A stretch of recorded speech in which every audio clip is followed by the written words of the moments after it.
Okay, this next part that we're going to be looking at can be a little bit different, but really basically all we're doing is we're going to be putting together more than one equation and writing it as one whole. Here's what I mean.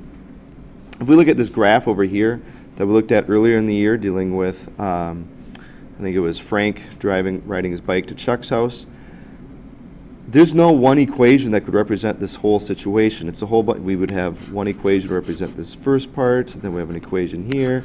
All of these lines, these pieces of lines can be put together can be combined together as one, but we call it what is a piecewise linear function.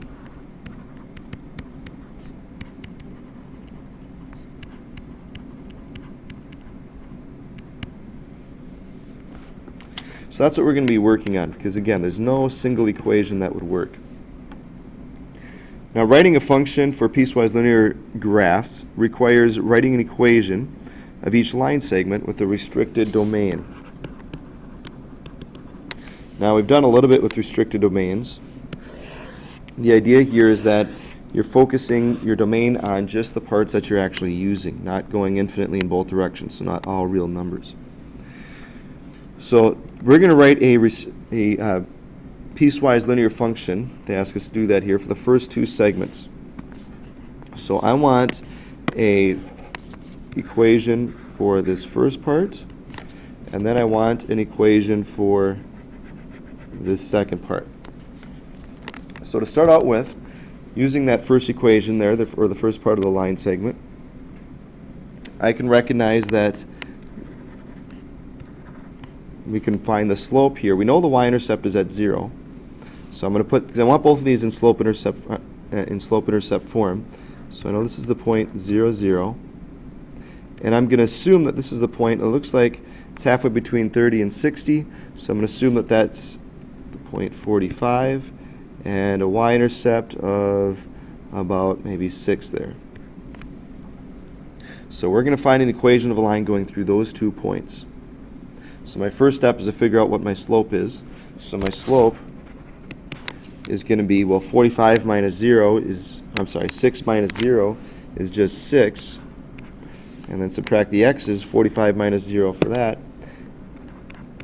is just 45. That reduces. 2 goes into both of those. Actually, even 3 goes into both of those. 3 goes into 6 2 times, and 45 15 times. So my slope here would be 2/15. So now I want to write an equation in slope-intercept form.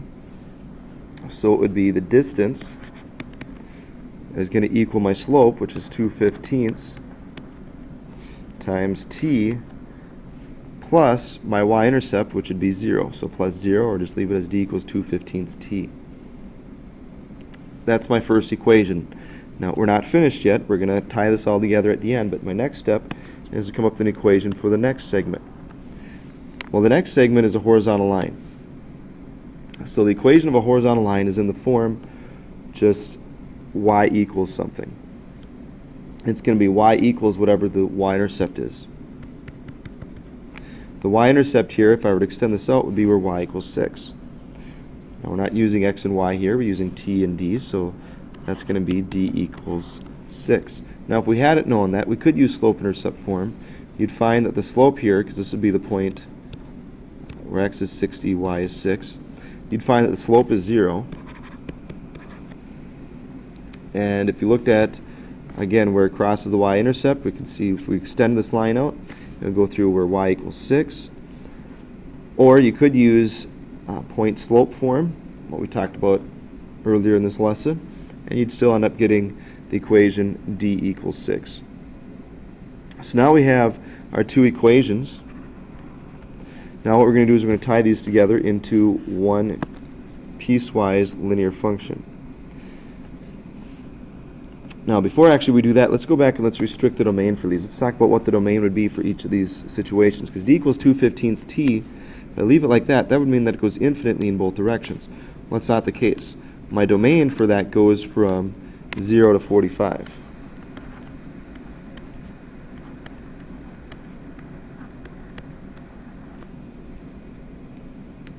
And my domain for the next one, where d equals 6, would go from 45. Now 45 was already included in this previous one, so I'm not going to include it in this one. I would say 45 is less than or equal, or is less than t, which is less than or equal to 60, because that's where that line segment ends.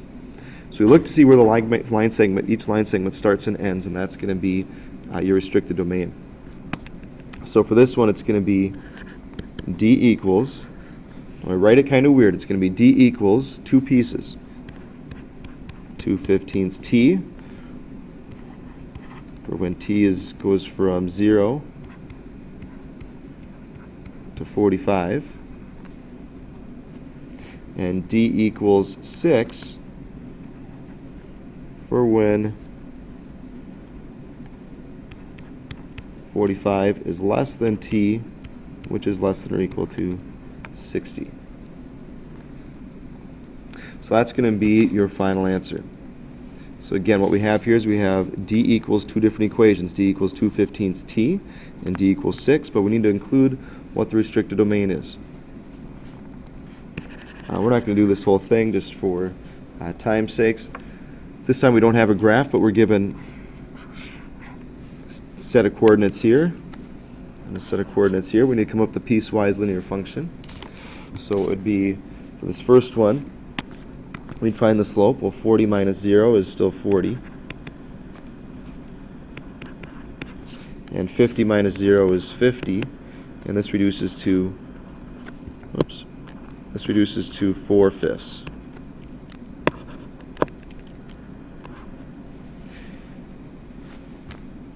This is your y-intercept. Remember, anytime that you have x being equal to 0 and y equals some number, that's going to be your y-intercept. So that tells me that my y-intercept is 0, so I can put this into slope-intercept form. So this is going to be y equals my slope, which is 4/5 x, plus 0, or just y equals 4/5 x. For my next equation, it's not going to be quite as simple. The slope here would be 60 minus 40 over 60 minus 50. Well, that's 20 over 10, which reduces to just be 2. So my slope here is 2. But I don't know my y-intercept, so this is where I have to use what we talked about earlier. So I'm going to pick one of these points. I'm going to use 60 and 60. So it'd be y minus 60 equals my slope, which is 2, times x minus 60. Distribute the 2 through.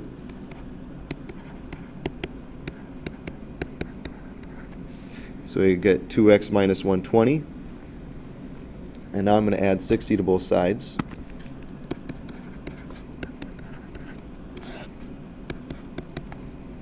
And so here I get y equals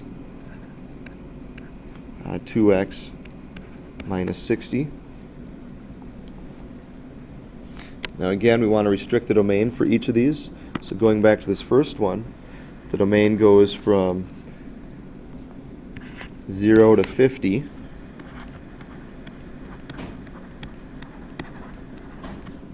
And for the second one, it goes from 50 to 60. But since we already included 50 in the previous one, I'm going to write it as 50 is just less than x, which is less than or equal to 60.